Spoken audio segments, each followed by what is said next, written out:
Palavra o presidente da mesa para as considerações iniciais.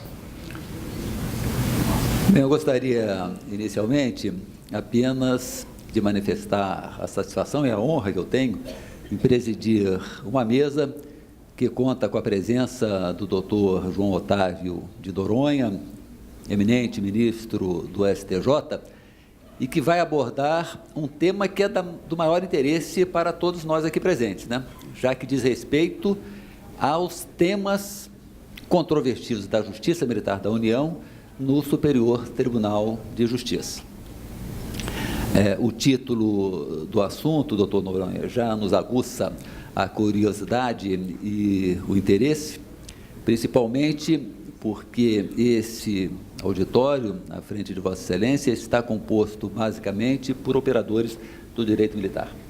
São ministros do STM, servidores aqui do Tribunal, juízes, auditores e servidores das auditorias, membros do Ministério Público Militar e oficiais do Exército, da Marinha, da Aeronáutica, das polícias militares também, todos certamente muito atentos às considerações, às colocações que Vossa Excelência fará a respeito desse assunto. E com essa breve introdução, então, passo a palavra a Vossa Excelência para nos brindar com a sua palestra. Inicialmente, eu gostaria de agradecer o convite que me foi formulado pelo Tribunal, na pessoa do ministro Coelho, para comparecer a esta sede, onde eu já tive a oportunidade de uma vez também aqui proferir uma palestra, dizer que eu venho com muita satisfação, até porque, sem nenhuma demagogia,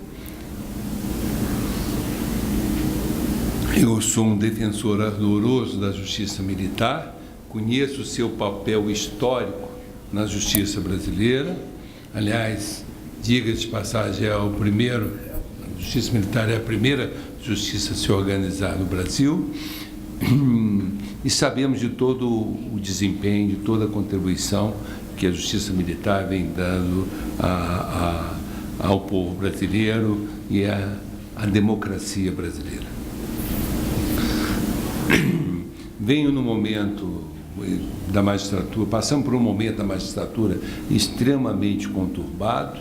Eu, por onde passo, não deixo de repetir, a magistratura nacional, de alguns anos, padece de uma crise muito grande, e essa crise reside na ausência de uma liderança forte. A magistratura brasileira não tem uma liderança, já de algum tempo. A magistratura brasileira tem palpiteiros, mas não tem pessoas estudando a magistratura, estudando a sua composição, e temos, na realidade, ministros de plantão no exercício do comando da magistratura que têm opinado sem devidos estudos, sem conhecer profundamente o que é a justiça brasileira. Isso vem emperrando há muito a justiça brasileira. Há pouco tempo, vimos o ministro se insurgir contra a criação dos tribunais regionais federais, o que a gente lamenta profundamente. Se insurgiu dizendo desnecessário, quando nós temos tribunais regionais federais, como o da primeira região, onde um desembargador tem 40 mil processos conclusos.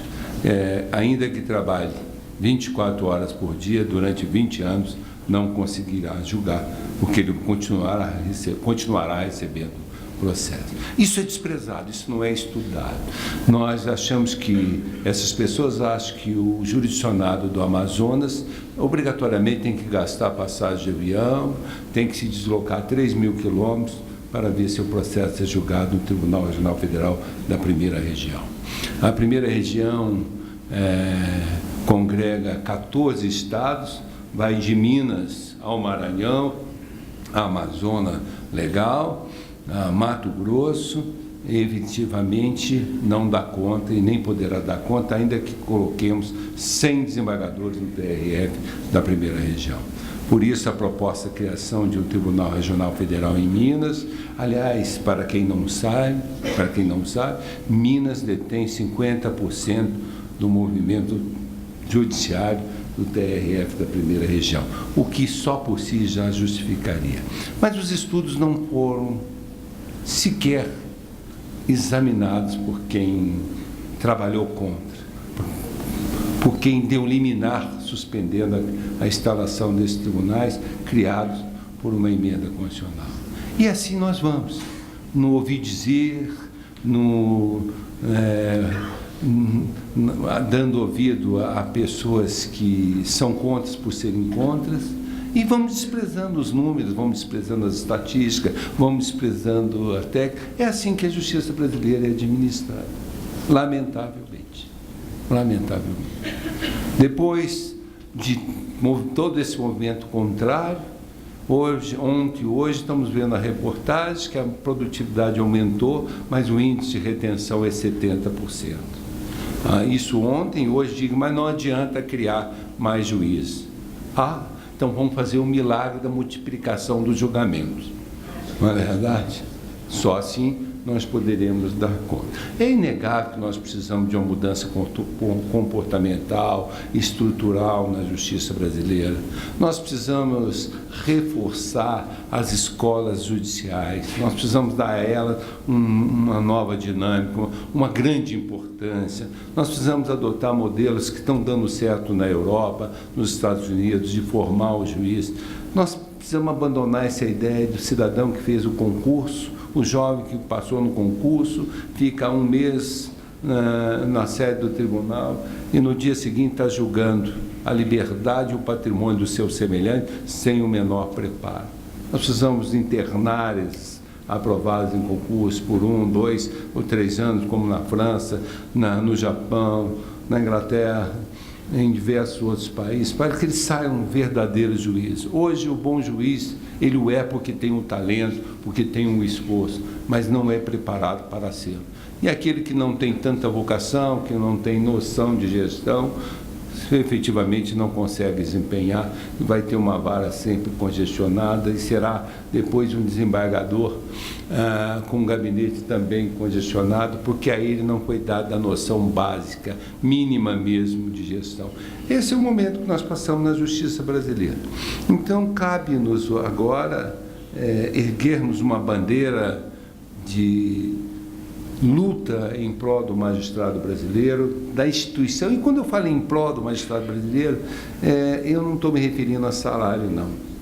Acho que salário é um detalhe nessa altura dos acontecimentos no Brasil.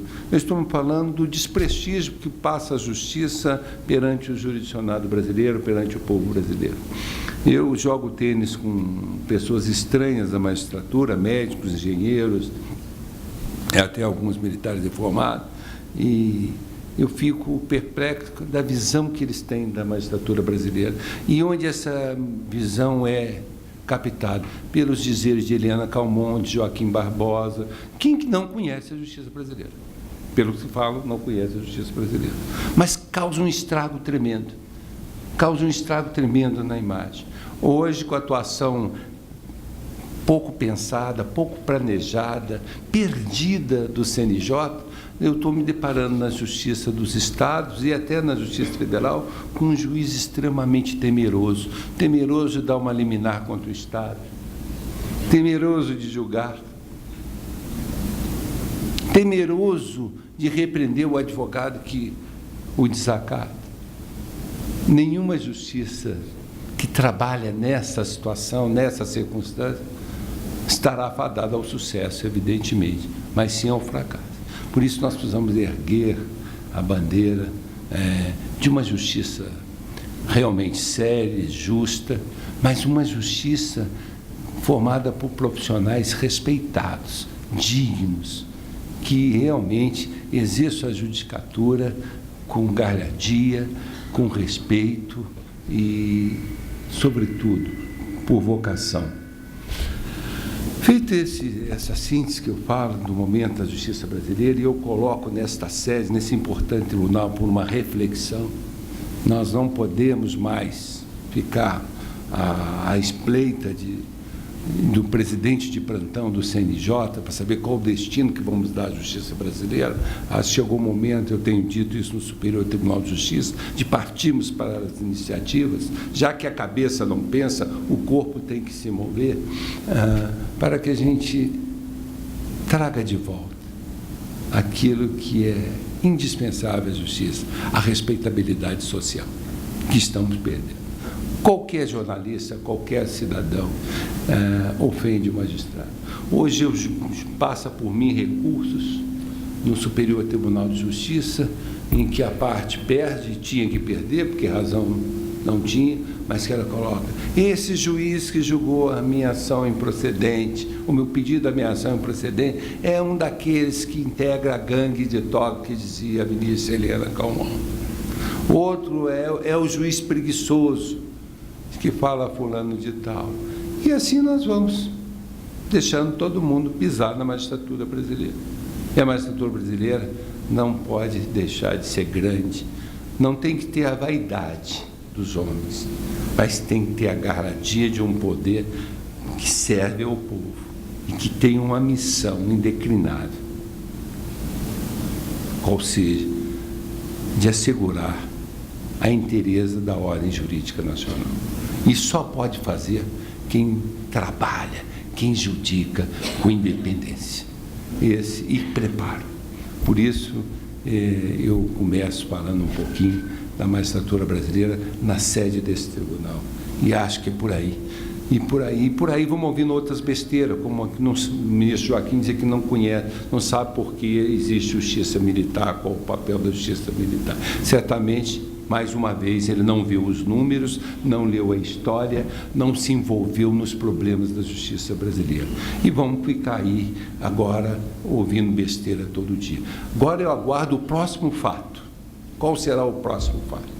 Já se falou da criação dos tribunais, já se falou dos juízes vagabundos, já se falou da gangue de toga. Qual o próximo fato que 2 ou 3 elementos vão criar na mídia para manter essa evidência? Nós precisamos nos antecipar a esses fatos e assegurar a grandeza da justiça brasileira. É com isso que eu conto. Eu tenho muito tempo ainda, tenho muitos anos vindo da advocacia para a magistratura, mas me enfronhei e conheço profundamente a justiça brasileira e fui o responsável pelo levantamento e estudo levantamento dos dados e estudo da criação dos tribunais regionais federais quando corregedor da Justiça Federal, no Conselho da Justiça Federal. Por isso eu posso dizer aos senhores, não tem milagre, não vivemos milagre. Ou gerimos ou não gerimos. E aí é o caos. E a justiça brasileira encontra nesse momento sem gestão, porque todos os atos de gestão propostos são recusados com palavras de efeito perante a mídia brasileira. E assim vigora agora o pensamento que o Brasil não precisa mais de Tribunal Regional Federal, que o Brasil não precisa de mais juízes, o Brasil não precisa de mais nada em termos de justiça. Mas todo dia somos criticados porque o índice de retenção do processo é elevado. Mas vamos falar do nosso tema. E aí, eu quero dizer que, quando fui fazer a pesquisa, eu fiquei perplexo, porque o tema a mim atribuído, controvérsias da Justiça Militar da União no Superior Tribunal de Justiça, eu, depois de toda a pesquisa elaborada, cheguei à conclusão que não há controvérsia. Até porque nós não julgamos crimes militares da União no Superior Tribunal de Justiça. Mas nós temos algumas polêmicas, não propriamente da Justiça Militar da União, mas decorrente de conflitos de competência.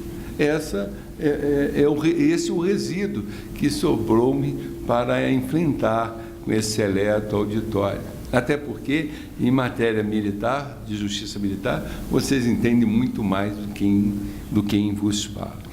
E a primeira coisa que nós temos bastante presente no Superior Tribunal de Justiça é que justiça militar da União é uma coisa e justiça militar dos Estados é outra. Nem todos os Estados têm justiça militar. Nós temos Minas, Paraná, Rio Grande do Sul, São Paulo, são os estados que têm justiça militar. Mas também chegamos à conclusão, porque a lei assim determina, que nem todo crime praticado na esfera da justiça militar dos estados é verdadeiramente crime militar a desafiar a intervenção no julgamento por uma corte militar. E é deveras interessante, isso pode causar para o leigo uma perplexidade, se eu subtraio no Exército, no quartel, eu sou de Três Corações, não gosto nem de falar que sou, né, porque o Pelé é o segundo cidadão mais importante lá. O primeiro eu não falo, vocês é que insinuam. Então, e lá tem uma escola de Sargento das Armas, onde eu recebia as aulas de catecismo, onde a gente jogava futebol na década de 60, 70, e frequentava muito. E eu dizia, esse dia conversando com meu filho, até orientando, eu dizia, se eu roubar no Exército um laptop, eu pratico um crime militar. Mas se eu roubar no quartel militar um laptop, eu não pratico um crime militar e vou ser julgado pela justiça comum. Isso mostra a diferença, eu cito esse exemplo, entre a justiça militar da União e a justiça militar dos Estados. Ou seja, há uma abrangência maior na definição dos crimes da justiça militar do que da justiça militar dos Estados. Na realidade, a competência da justiça militar, traçado no artigo 124 da Constituição Brasileira, que manda, que determina que a lei especifica, e nós vamos encontrar essa especificidade no artigo 9º do Código de Processo Penal Militar, diz que todo atentado a bens públicos das Forças Armadas constitui crime militar, todo bem jurídico da administração das Forças Armadas. Então, tendo isso presente, que o STJ passou a julgar os conflitos de competência, determinando aquilo. E por que o faz? Porque o STJ tem uma competência constitucional para dirimir os conflitos entre as diversas justiças, entre a civil, a federal e a militar. Isso é uma atribuição prevista no artigo 102 da Constituição Federal. E assim eu trouxe alguns precedentes da casa que eu vou ler, vou comentar com os senhores, que é o que temos julgado no Superior Tribunal de Justiça. Primeiro, um militar que, embora sem farda, vale da sua condição para cometer crime, incide em delitos de natureza militar. São os precedentes. Esse até recente, um conflito julgado pelo ministro Sebastião Reis, dizendo que se os elementos hipótese que um sargento do Exército, fora de serviço, invadiu a residência de civil, constrangendo fisicamente até a presença de outro miliciano subordinado, a fim de resolver desavenças de natureza privada. Se os elementos autos evidenciam que o agente se valeu de sua condição de militar para cometer o crime, não há dúvida que o crime é militar nos termos do artigo 9º, inciso 1c do Código Penal Militar. Sobretudo porque, ao final, a vítima foi conduzida ao local da administração militar. Observe que, ainda que a motivação não seja militar, e é isso que precisa ser entendido, se usou arma, se conduziu a vítima à unidade militar, se valeu da patente militar. Nesse caso, a jurisprudência do Superior Tribunal de Justiça entende configurado crime militar.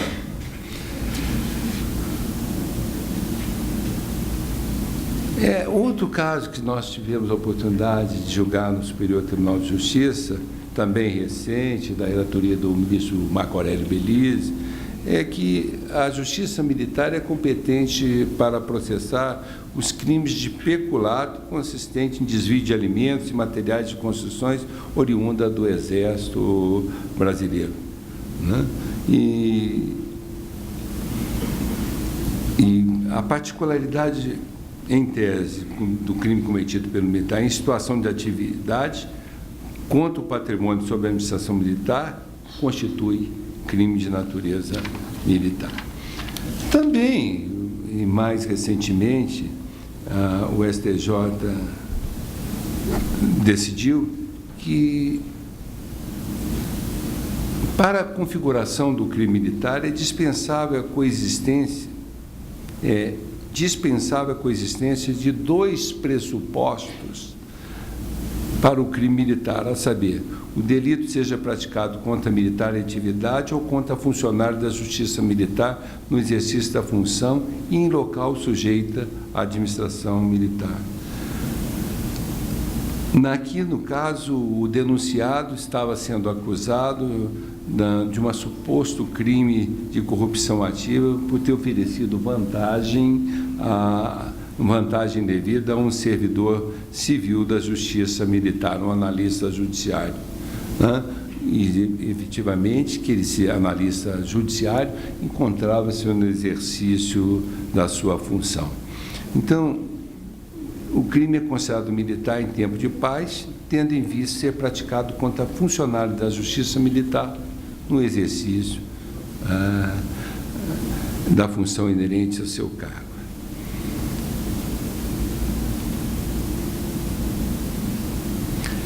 Eu disse aos senhores e repito, a Justiça Militar pode julgar o civil. A Justiça Militar tem essa competência. A Justiça Militar dos Estados, a Justiça Militar da União pode julgar o civil quando pratica o crime ou participa do crime. Já a Justiça Estadual Militar não pode. A Constituição deu a ela competência apenas para julgar os militares.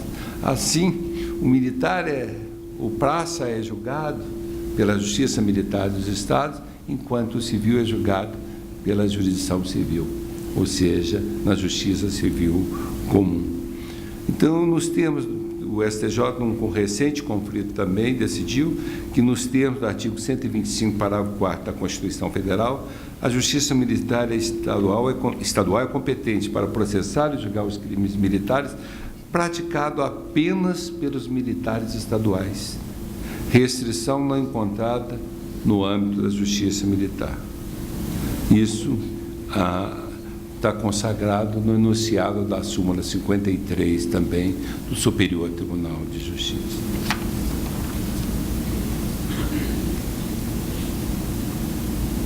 Aqui um caso interessante, uma treta entre um capitão da Polícia Militar de um policial militar contra um capitão do Exército. O STJ diz que a competência era da Justiça Militar da União. Lesões corporais praticadas por policial militar contra capitão do Exército dentro de um batalhão de infantaria, local sujeito à administração militar federal, é crime militar de competência da Justiça Militar da União. Vocês notam que o legislador levou em conta não só a pessoa, como o local, como objeto, para determinar a competência da Justiça Militar. E também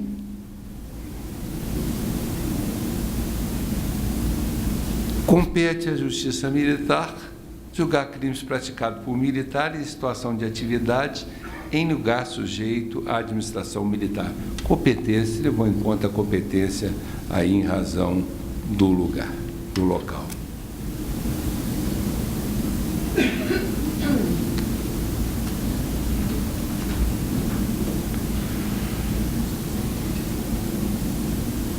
E aqui um caso típico, em que o STJ diz com todas as letras que, ao contrário do que sucede com a Justiça Militar da União, a Justiça Militar Estadual abrange apenas os policiais e bombeiros militares. E compete, portanto, à Justiça Comum Estadual processar e julgar acusado da prática de crime contra instituições militares estaduais.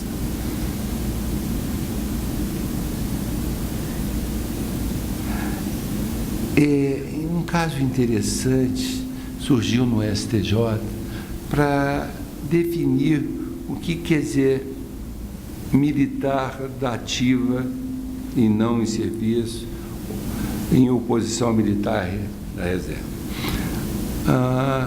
Um dos conflitos competentes, julgando essa matéria, o STJ diz que compete à Justiça Militar processar e julgar crime praticado por militar em situação de atividade ou assemelhada.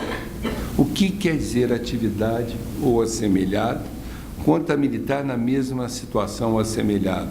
nos termos do artigo 9º, inciso 2 do Código Penal Militar. O militar em situação de atividade, o STJ esclareceu, quer dizer, militar da ativa e não em serviço, em oposição a militar da reserva ou aposentado. O que define a competência não é estar em serviço, mas ser militar da ativa. Essa matéria aqui eu acho que o STM vem julgando ao longo e com muita frequência. Agora surge uma questão interessante. Condenado militar, quando entregue para o cumprimento da pena a uma prisão estadual, quem seria o juiz competente da execução?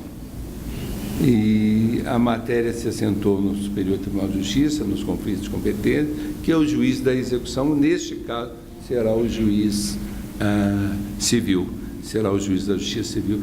E aí, evidente, não é que subtrai do militar a competência de julgar crimes militares, ele já julgou. É que a execução da pena tem natureza administrativa.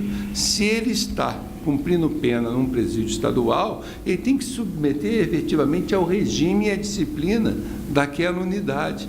Não é razoável que ele vá cumprir pena numa penitenciária estadual e se sujeitar à disciplina de uma penitenciária, até não tem, né? Ou de um cumprimento em pena numa unidade militar. Onde ele cumpre a pena, ele tem que submeter àquela disciplina. E aí, quem tem que regular, quem tem que exercer o juízo de supervisão, de fiscalização e até de julgamento da disciplina, é o juiz que administra o presídio. Neste caso, estando cumprido numa penitenciária estadual, é evidente que o juiz da execução será também o juiz estadual.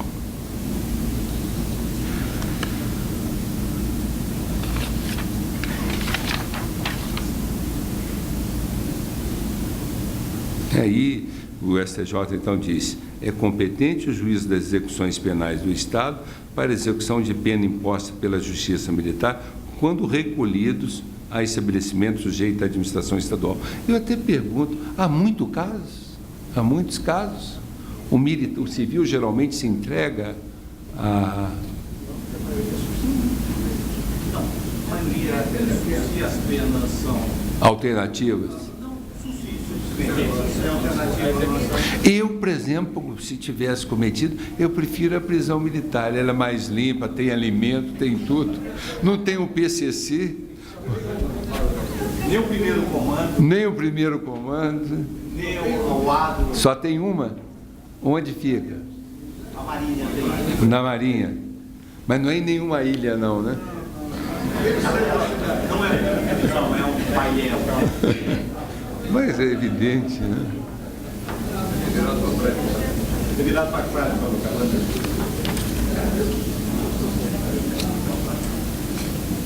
Bom, e o STJ também e aí na esteira do que eu já falei várias vezes aqui, decidiu que constitui crime militar o praticado contra instituições militares em lugar sujeito à administração militar e contra militar em situação de atividade ou assemelhado, ou seja, militar da ativa.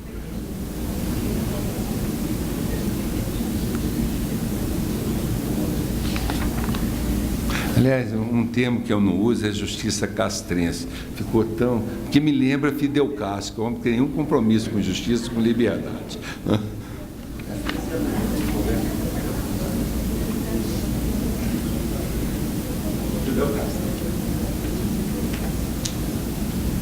Ok.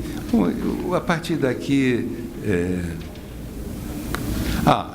interessante esse aqui também. Eu achei deveres interessante dentro da justiça, dentro dos casos, dos arestos do STJ, que é comete o crime militar ou civil não só quando realiza a ação típica prevista no Código Penal Militar e definida de modo diverso na Lei Penal Comum, ou nela não prevista, mas também quando pratica ilícito penal contra as instituições militares, que compreende os crimes previstos de igual maneira na Lei Penal Militar e na Lei Penal Comum, nos casos previstos no inciso 3º do artigo 9º do Código Penal Militar. Agora, a falsificação de certificado de saúde emitido pelo Centro de Medicina Aeroespacial da Aeronáutica e sua utilização perante o Departamento de Aviação Civil, o DAC, ambos órgãos compõem a estrutura básica do Ministério da Aeronáutica, constitui crime militar. Por exemplo, se a Gol falsificar uma certidão, no tempo ainda do DAC, e apresentasse, estaria praticando o dirigente um crime militar. Né? E também, em se tratando de crime de desacato praticado por civil em lugar sujeito à administração militar e contra-militar, no regular exercício de sua função, impõe o reconhecimento da justiça militar para processar o julgamento do feito. Então, em síntese, são esses os julgados do STJ em conflito de competência. Eu disse que no STJ não temos tido nenhum conflito com relação à justiça, nenhum controvérsia com relação à justiça penal militar. Isso porque nós no STJ julgamos, primeiro, segundo a Constituição, ora somos um tribunal de apelação, ora somos uma corte de primeiro grau e ora somos um tribunal de apelação. Somos um tribunal de primeiro grau como na competência originária, como o Supremo é no caso do mensalão. Nós somos também um tribunal de primeiro grau quando julgamos os desembargadores, como julgamos os governadores, como julgamos os membros dos tribunais de conta dos estados, os conselheiros dos tribunais de contas dos estados. Essa competência originária faz com que o STJ atue como um juiz de primeiro grau, com instrução do feito, recebimento de denúncia e julgamento, etc. Ora, nós somos um tribunal de apelação e parece que isso diminui o tribunal. Não é, é papel do STJ julgar os recursos de mandado de segurança. Recurso de mandado de segurança é um recurso de natureza ordinária, basta a sucumbência para cabê-lo, né? Basta a denegação da ordem para... Quando é concessiva, não cabe o recurso de mandado. Quando a ordem é concessiva, cabe recurso especial. Mas aí atuamos julgando um recurso muito similar à apelação. Já ora, nós somos verdadeiramente um tribunal de natureza extraordinária, de natureza superior. É quando julgamos nossa principal matéria, ou quando atuamos na nossa principal matéria, que é o recurso especial, é o que tem maior volume, em grande volume, superior ao Tribunal de Justiça. Neste, o papel da Corte não é mais o da Justiça ordinária. E isso causa muita polêmica, quando eu digo que o STJ, em sede de recurso especial, não tem a obrigação de fazer justiça do caso concreto. Não é seu papel constitucional fazer a justiça do caso concreto. E vocês podem perguntar, mas como o Tribunal Superior de Justiça não faz a justiça do caso concreto? É que esses recursos de natureza excepcional, como é o recurso especial, ele tem determinadas exigências, porque o legislador não se preocupou primeiro com o direito da parte, mas preocupou com a uniformização do direito nacional, com o direito federal, uniformização do direito federal, preocupou-se com a vigência, a inteireza do direito positivo federal infraconstitucional, ou preocupou-se em assegurar a validade do direito federal ante a ato local. Portanto, não tem um papel definidor de justiça do caso concreto. E não tem por uma razão muito simples. Quando eu só posso conhecer o recurso, quando a matéria está pré-questionada, quando a decisão não cabe mais nenhum recurso na instância ordinária. Eu pergunto, e se eu não posso examinar a prova, como é que eu vou fazer justiça do caso concreto? Na verdade, neste momento, o Superior Tribunal de Justiça exerce um papel relevantíssimo na seara do direito federal infraconstitucional, que é de tornar o seu guardião. de assumir um papel de seu guardião, zelar, nos dizer de Pontes Miranda, pela inteireza desse direito federal infraconstitucional que não seja trabalhista e que não seja militar. Então, ele é residual. E aí, nesse papel, você exerce, a sua primeira preocupação é com a uniformidade do direito federal, evitar conflitos de julgamento ou sanear as divergências entre as várias cortes. Igualmente, impedir que uma corte negue vigência de determinados dispositivos de lei federal. Ao fazê-lo, o Estado está preocupado com a ordem jurídica e não com o interesse privado. É verdade que já nos ensinava isso muito bem, Calamandrei, que nesses recursos, na realidade, para serem julgados pelas cortes especiais, esses recursos, ou pelas cortes extraordinárias, pelos tribunais superiores, neste recurso, o Estado pega uma carona no interesse privado do particular que recorre. Então, pega essa carona para chegar ao Tribunal Superior e o Tribunal manifestar o interesse público na justa interpretação, na correta interpretação do direito federal. O interesse privado apenas é o veículo que leva ao Tribunal a tese sobre o qual vai manifestar o Tribunal Superior, unificando ou evitando que a decisão que negou vigência, que violou um artigo ou vários artigos de lei federal, possam prosperar, arranhando o ordenamento jurídico. Esse é o papel do tribunal nesse instante. E neste papel principal do Superior Tribunal de Justiça, nós não temos julgado questões controvertidas que diz respeito à Justiça Militar da União. E não temos por quê, porque essa competência é do Superior Tribunal de Justiça. Perdoe, do Superior Tribunal Militar. Então, se o fizéssemos, estaríamos em conflito de competência com outro tribunal igualmente superior, que tem características como o STJ, ora é juiz de primeiro grau, ora é tribunal de apelação e ora é tribunal excepcional. Estaríamos em conflito, e esse conflito, por sermos ambos tribunais superiores, haverá de ser decidido pelo Supremo Tribunal Federal. Eis em síntese que temos a falar, e muito pouco, e desculpe, mas a culpa não é minha, a culpa é da pobreza de tema no STJ, como fiquei preso à jurisprudência do STJ, por isso eu não pude trazer nada que realmente enriquecesse, que contribuísse com o aperfeiçoamento dos senhores participantes desse seminário. Muito obrigado, eu coloco à disposição a pergunta e agradeço a atenção. Primeiramente, eu gostaria de cumprimentar a Vossa Excelência pela extrema franqueza com que abordou este momento difícil da justiça brasileira. Eu, particularmente, concordo plenamente com as suas palavras. E eu creio que é uma solução difícil, mas sempre existe uma luz no final do túnel. Eu acho que a própria justiça tem que se reerguer.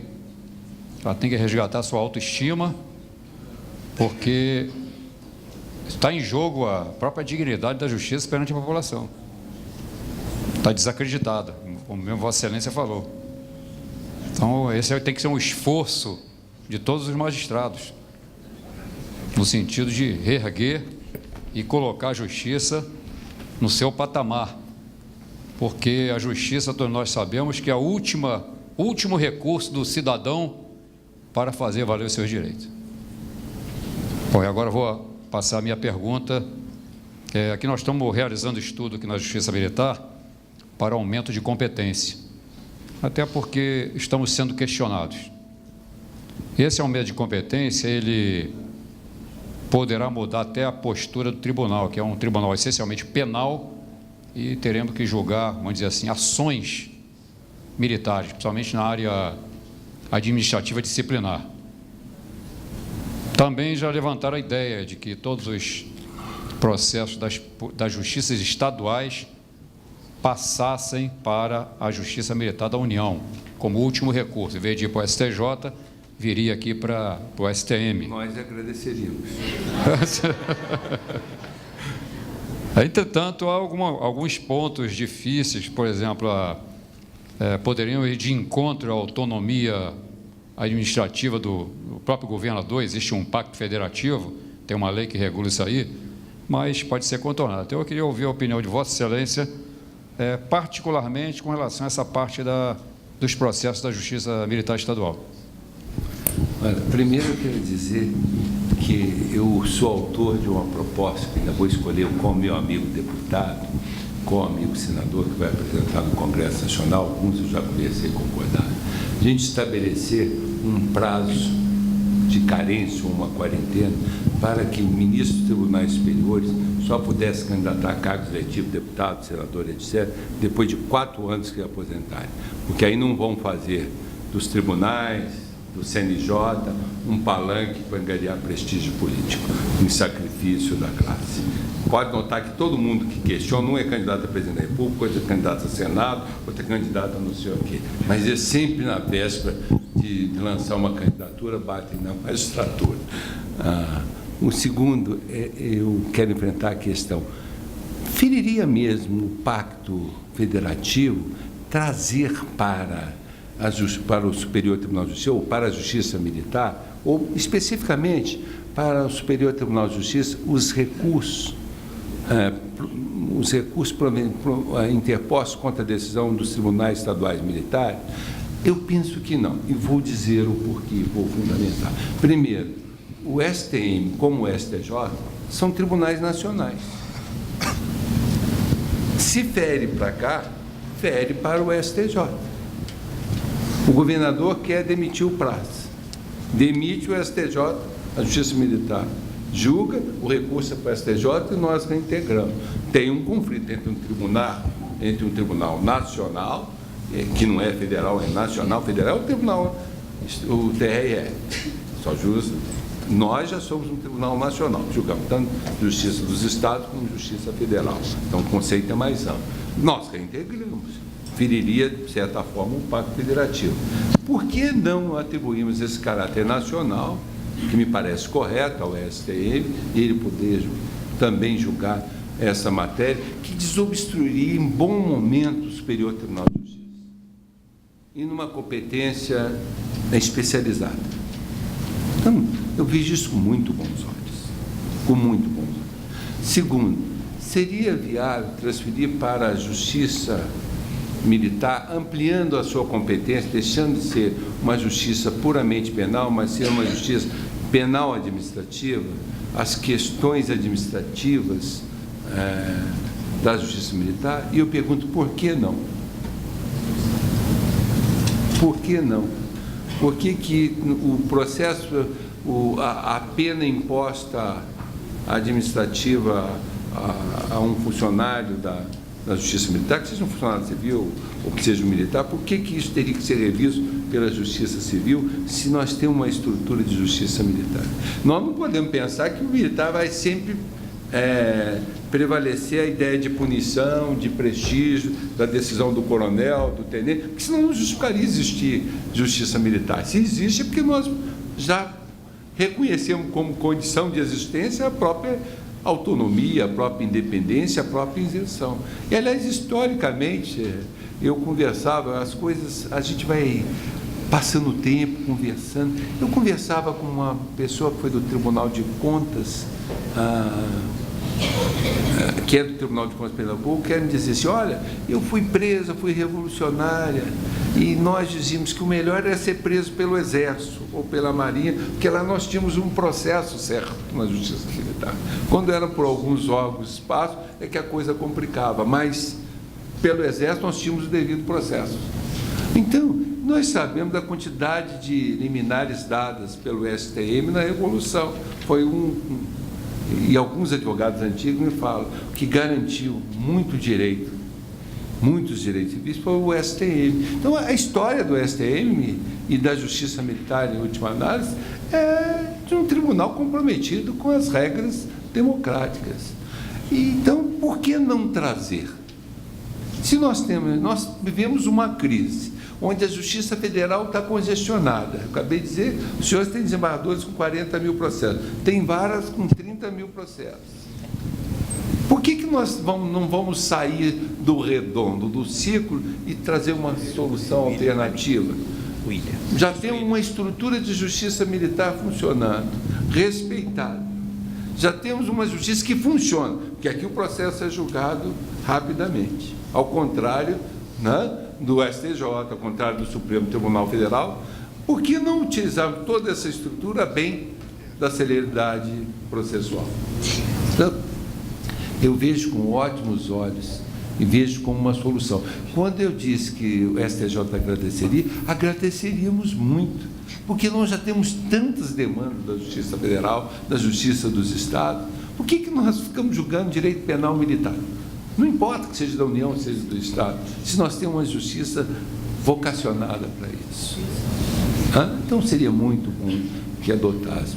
E é uma inovação. É assim que nós vamos descongestionando a Justiça Federal, a Justiça do Estado. Só precisamos tomar um cuidado para não tornar ruim a justiça que é boa, que é rápida, a Justiça Militar, porque se fizermos coisas demais, daqui a pouco estão todas as justiças congestionadas.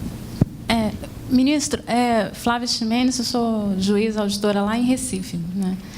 Só sobre um ponto, né, que o senhor até citou da jurisprudência do STJ, que é seguida, ao menos na maioria, pelo tribunal, com relação ao PM e militar das Forças Armadas. Eu vou ter a liberdade de citar o meu colega aqui, Arizona, que a gente comunga da mesma ideia,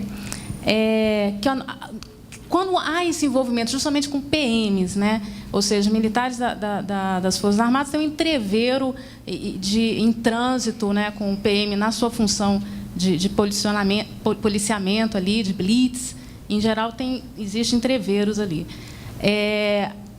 A natureza militar não se discute do delito, né? Então, o que eu, pelo menos, sustento, mas sou vencida sempre no conflito de competência, e, às vezes, pelo próprio tribunal, é o seguinte, é o 124 com o 125. Né? Que é crime militar, ninguém discute. Mas como nós, Justiça Militar da União, em que o nosso escabinato, né, ou seja, o Conselho é formado pelo Exército, Marinha e Aeronáutica, a gente vai julgar um policial militar que o escabinato dele é outro. Né? E o 125 ele fala que quem é competente para julgar Polícia Militar e Corpo de Bombeiro é a Justiça Militar Estadual. Né? Então, é só essa questão assim que realmente fica difícil, porque fica meio complicado quando a gente monta, né, vem a pessoa fardada de policial militar na frente de um conselho, por exemplo, como aconteceu recentemente, de Marinha. Né? Então, até a natureza do escabinato, que é a experiência militar e tal, ela fica meio forçada ali. Né? O colega aqui ele comunga com o entendimento do STJ, mas equiparando, nesse caso, que o STJ estaria equiparando o PM ao civil, né? Já que a Justiça Militar da União ela é competente para os militares das Forças Armadas e para civis em determinadas situações. Então, é só esse ponto assim, que eu queria levar em consideração. Eu sou o melhor especialista do STJ porque eu só julgo penal na Corte Especial e só tenho paciente selecionado, governador, desembargador, só a fina flor. Né? Então, eu até brinco com a Anastasia, que é a governadora de Minas, muito meu amigo, falo, olha, você, meu jurisdicionado, é bom atender nossos pleitos. Você toma agora o inverso, põe o militar perante a Justiça Militar Estadual. Você teria a mesma angústia.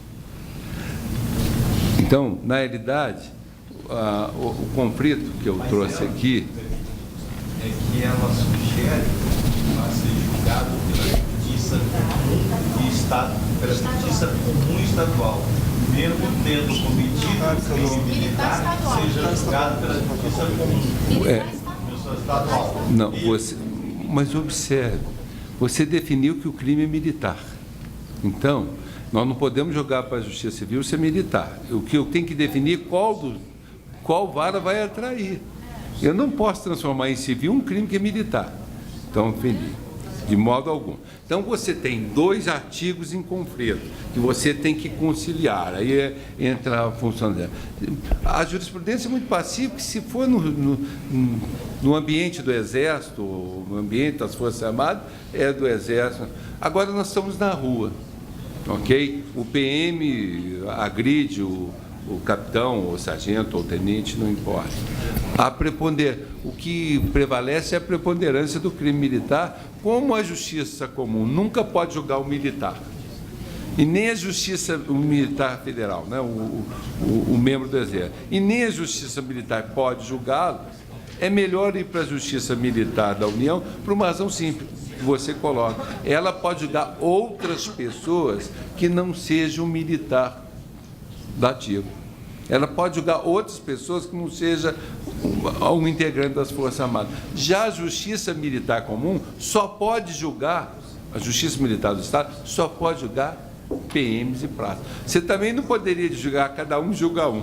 Não tem conexão, não tem razão pela conexão, né? O fato é um só. O fato é um só. Então, me parece que a solução que o STJ está dando é a que melhor preserva, inclusive, o próprio prestígio das Forças Armadas, porque da Justiça Militar, porque ela pode julgar outros que não sejam militares. Já a Justiça do Estado, não. Agora, é a primeira que eu vejo renunciando competência, porque juiz de trabalho hoje está todo mundo querendo. Não, é só para responder a doutora Flávia, é o seguinte, eu não vejo nenhum constrangimento o policial militar, o meu bombeiro, ser submetido ao nosso Conselho de Justiça, até porque eles são forças auxiliares do Exército. Em operações, é muito comum as polícias militares de bombeiros passarem a controle operacional e recebem ordem direta. Então, essa submissão é considerada como natural. E já foi no passado assim. Eles eram julgados pela Justiça Militar, como policiais, eram julgados. Eu não vejo nenhum constrangimento. Eu acho que o maior constrangimento, falou o ministro, seria ir para um tribunal civil, seria pior ainda. Tribunal comum. Ministro Noronha, eu gostaria de, inicialmente, dizer que eu concordo com todas as informações que Vossa Excelência nos passou na introdução da sua palestra. E eu gostaria só de confirmar tudo também que o senhor falou a respeito das atividades, das atribuições dos tribunais regionais federais, porque um exemplo bem simples, eu comandei a área de Recife, do Nordeste, em relação à aeronáutica, e um dos casos que eu concordo com a ampliação da Justiça Militar em diversas atividades, não só disciplinares como administrativas, porque os próprios os presidentes dos tribunais regionais federais, em contato comigo, me sugeriram, né, que alguns casos, até para aliviar muitas atividades do STJ, por um exemplo muito típico, eu comandava a área do Nordeste, bem praticamente, um major da Força Aérea, ele não queria ser transferido, né, coisa bem administrativa, operacional, de Recife para outra cidade, de São Paulo, se eu não me engano. E eu recebi um mandato de segurança ou algo parecido, cancelando a transferência, a movimentação desse oficial. E aquilo ali, no seio militar, causa um desprestígio muito grande, né? Porque existe o coronel, o brigadeiro, o 4 estrelas, e uma bela hora, como o senhor bem falou, um jovem juiz, né, substituto, recém-formado, recém-passado no concurso, ele determinou, né, para um oficial general, que era subordinado a mim, lá naquela região, que ele não seria mais transferido. Então, o senhor vê que tumulto, né? Não é que um juiz substituto novinho, quer dizer, a gente considera os nossos tenentes e capitães, né, com pouca experiência, se formaram oficiais, aviadores e outros, né? E, na prática, eles não têm a vivência, eles são pessoas inteligentes. Não estou criticando os juízes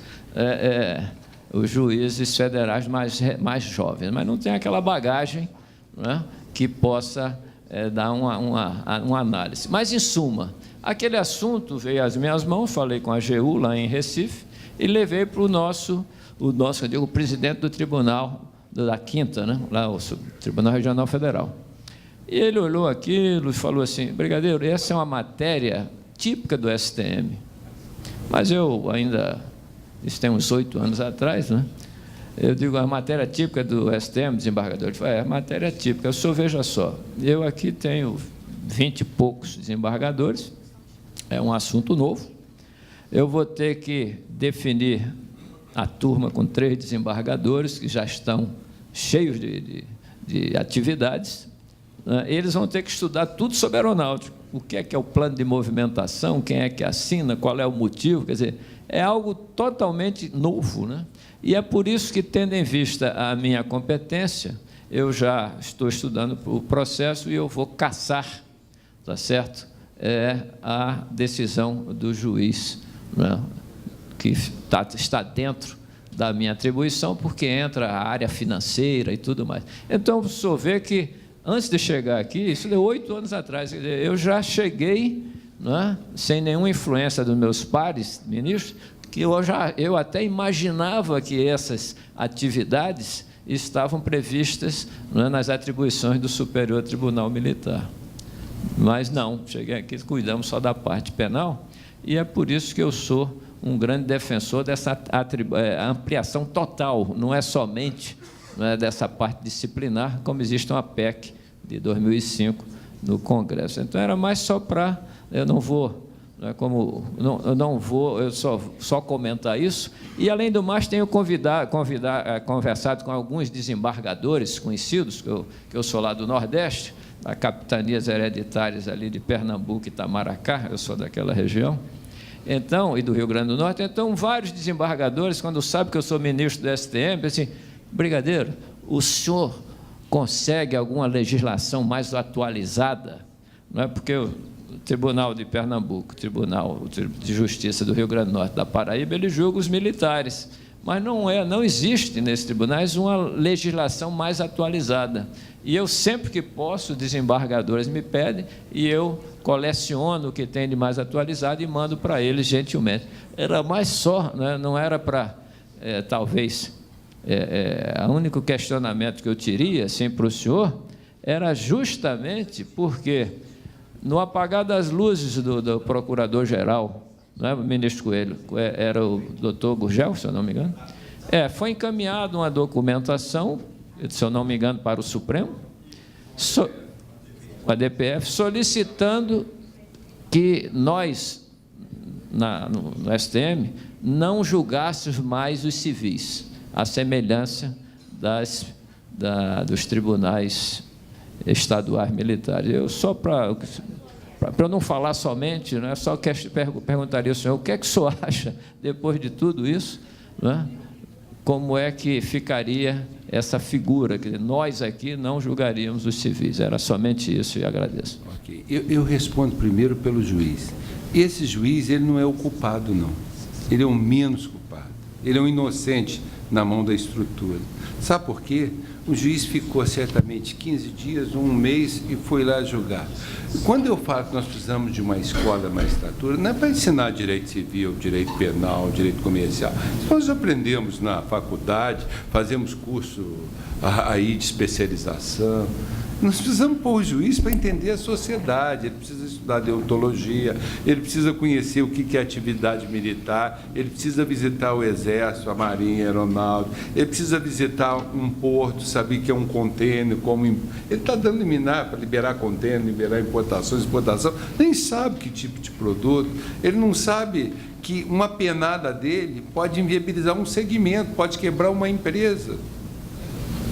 Então, nenhum jovem conhece tudo isso. Nós, mais maduros, eu aqui, ó, ao longo dos meus 57 anos, eu não conheço de tudo na vida. Às vezes, por exemplo, medicina, quando vou julgar no STJ, erro médico, eu tenho 4 ou 5 médicos da minha confiança, que não tem problema, que eu vou me aconselhar, me explicar como funciona isso. Eu tenho que aprender isso todo dia. Porque esse negócio de imputar, ontem, por exemplo, eu fui voto vencido, dizendo, eu não acho que operação plástica é obrigação de resultado de cirurgia plástica. Ninguém pode saber o tipo de pele, a reação. Não existe em medicina obrigação de resultado.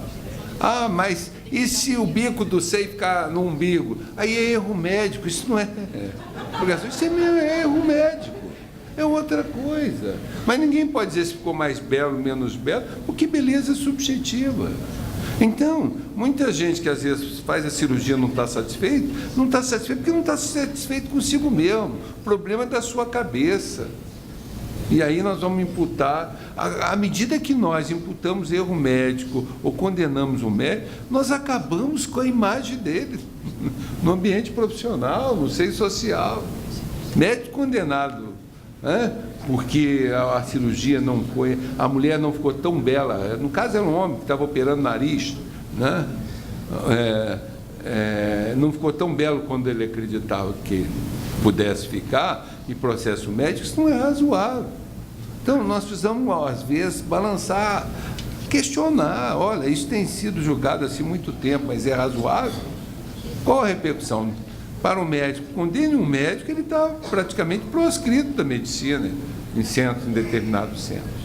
Eu, por exemplo, a minha filha quis fazer uma cirurgia plástica em determinado momento, entra na internet com o nome dos médicos para ver quem tem processo, quem não tem. Não é verdade? Quem tem, quem não tem. Então, olha bem, uma condenação às consequências. Então, nós precisamos preparar os nossos... Eu estou vendo aqui juízes militares jovens, eles não têm culpa se eles não são preparados para isso. Então, eles precisam...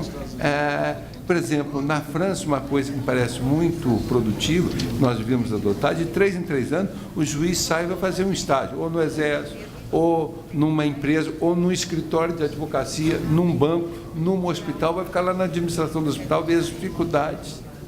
Por exemplo, querem condenar o hospital sempre, solidariamente, pelo erro médico. Gente, esqueça o AIS, esqueça a beneficência portuguesa. Se nós condenarmos o hospital sempre solidariamente, é a Santa Casa. Vocês foram militar, moraram no interior, cheio de Santa Casa. Santa Casa não tem dinheiro para manter a medicina no local. Se nós começarmos, e todo dia tem erro médico nos hospitais, nós condenamos os hospitais, nós não vamos ter o hospital daqui a pouco. Então, nós temos que medir a repercussão das nossas decisões. Isso tem que ensinar o jovem.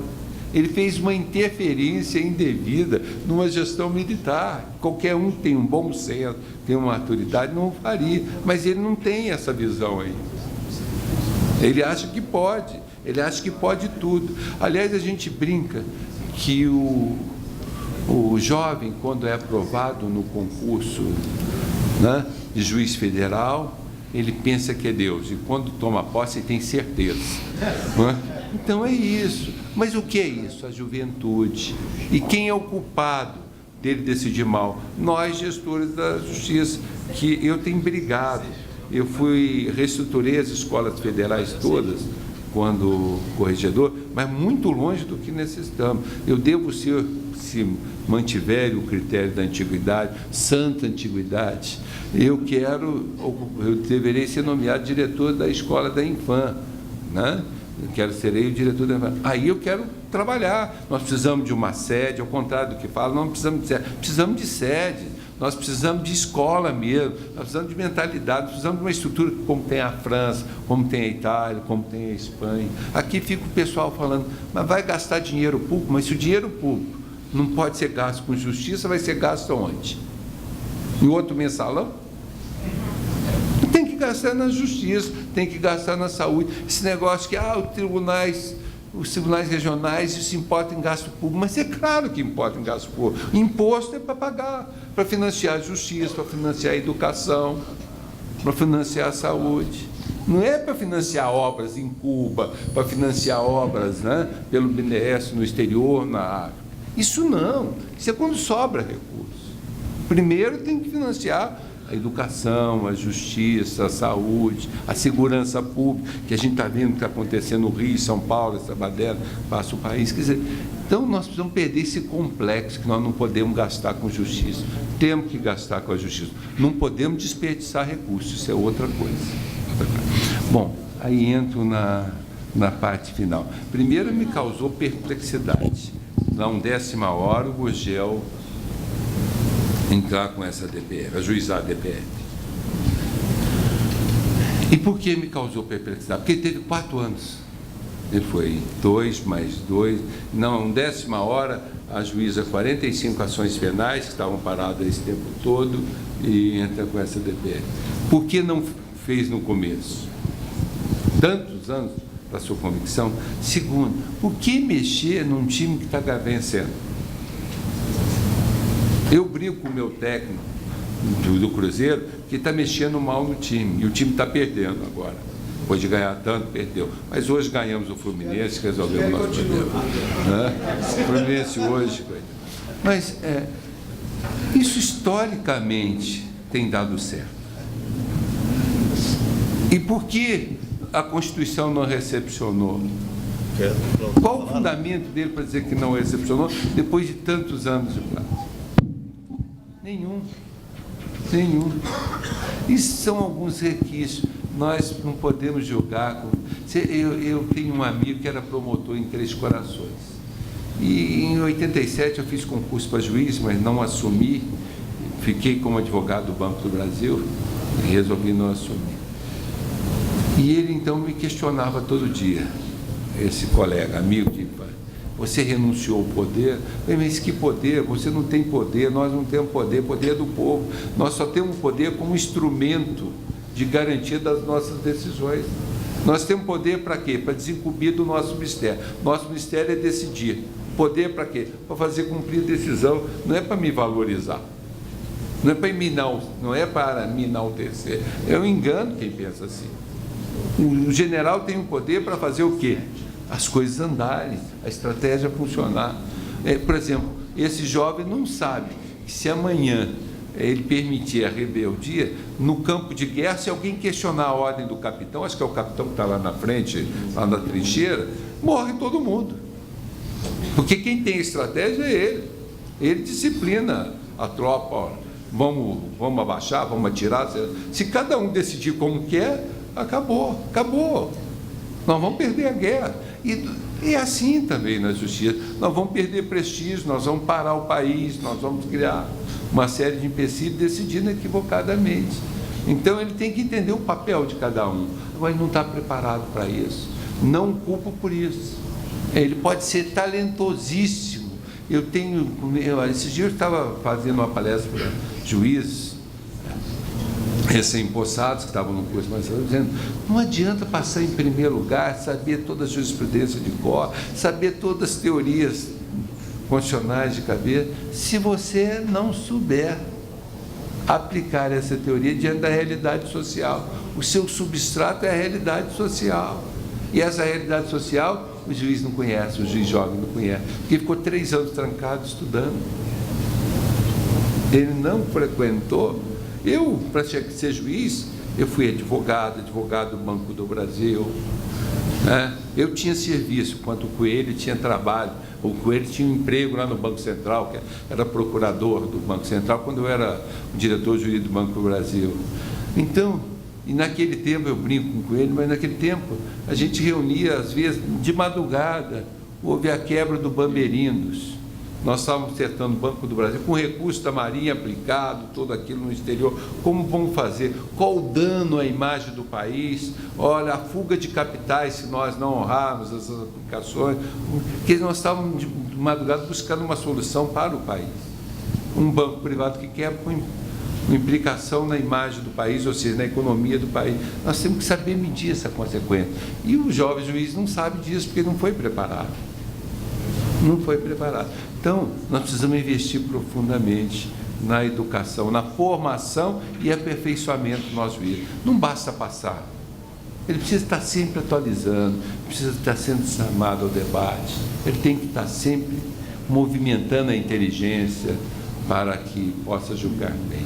É nesse sentido que eu vejo uma escola, uma formação. Ministro, minha questão se prende a um crime de deserção que está sendo muito discutido aqui no STM. Nós do STM entendemos que o militar deserta, mas que nós temos orientado, inclusive, as forças devem manter esse militar para responder a esse crime de deserção. No entanto, alguns julgados recentes da Justiça Federal, cito Brasília, Manaus, Rio Grande do Sul, tem tomado posição contrária, dizendo que é para ser licenciado, mesmo que ele responda ao crime de deserção, mesmo que ele esteja respondendo ao crime de deserção, seja licenciado ao completar os 12 meses. E, para tomar essa decisão, eles têm se baseado em um precedente do STJ. Isso tem causado um conflito. Então, eu pergunto qual a opinião de Vossa Excelência sobre esse aspecto. Olha, eu não vou responder essa pergunta com toda a porque eu não sei. E por que eu não sei? Porque eu não tenho julgado essa matéria militar, mas o tema é interessante. Eu vou me informar, eu vou buscar as decisões do STJ e vou ligar, você vai tomar um café comigo? Tá bem.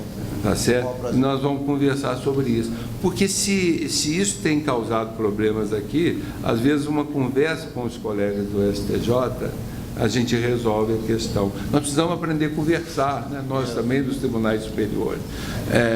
Eu sempre entendi que a deserção ainda mantém vinculado o praça à disciplina militar. É esse o nosso entendimento, e as forças têm procurado cumprir. E eu estou agora perplexo que tem entendimento contrário, porque isso é histórico, de que a deserção é um crime militar, vai ser julgado que ele está preso ainda à disciplina militar, ao vínculo militar, até que vocês rompam definitivamente esse vínculo.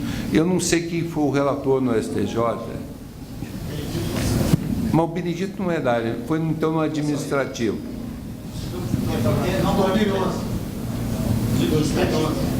Eles não fiz o licenciamento e é inconsequente. Tá, então foi a sessão de direito administrativo.